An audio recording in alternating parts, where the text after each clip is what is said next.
Baru-baru ni, iaitu tahun lepas 2025, cuti SEM, kolej pagi 1 minggu. Jadi untuk pelajar yang jauh, dia orang ambil keputusan tak balik ke rumah. Tapi untuk pelajar yang dekat macam aku ni, boleh je balik. Ada yang dah balik, tapi aku ambil keputusan tak balik. Aku nak duduk asrama. Senang untuk aku nak study. Sebab naik je cuti ni terus exam. Jadi dalam rumah kita, yang asrama aku ni, dalam bilik ada 5 orang termasuk aku. 4 orang kawan aku ni dah balik, tinggal aku seorang. Jadi sekitar pukul 12 malam begitu, masa aku nak masuk tidur, aku nampak seorang kawan aku bernama Arul.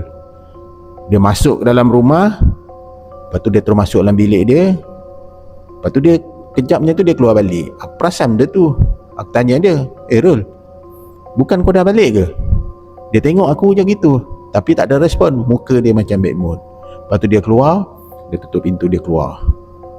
Aku pun malas lah nak ambil tahu lebih-lebih. Aku tengok muka dia macam bad mood, so aku sambung tidur. Jadi pada hari esok dia, waktu aku sarapan dengan kawan-kawan aku yang tak balik dekat kantin bawah asrama, aku tanya dia orang, korang ada nampak Airul tak? Sebab semalam aku nampak dia balik. Lepas tu dia keluar. Seorang lagi kawan aku cakap, bukan Airul dah balik ke? Tak, kata aku. Malam tadi dia ada balik masuk dalam rumah, dia ambil barang, lepas tu dia keluar sekejap. Tapi aku tegur dia, dia tak ada respon. Muka macam bad mood. Tu yang aku malas nak tanya lebih-lebih. Itu kata aku. Jadi bila aku cakap macam tu dengan dia orang, yang lain dah rasa tak sedap hati lah. Kalau si Airul ni tak balik, kawasan kolej ni bukan besar mana pun, asrama ni, takkan dah dia tak duduk kat sini untuk sarapan.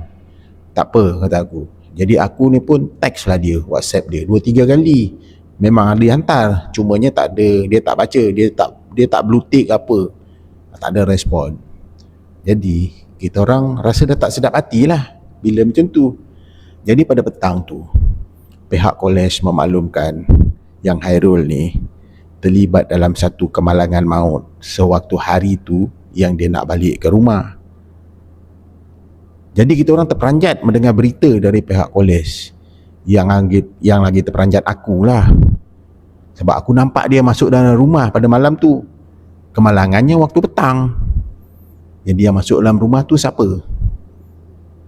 Hairul ke atau orang lain? Aku jadi confused. Daripada malam tu aku tak stay kat rumah tu. Aku terus stay kat rumah kawanku sampai habis cuti SEM.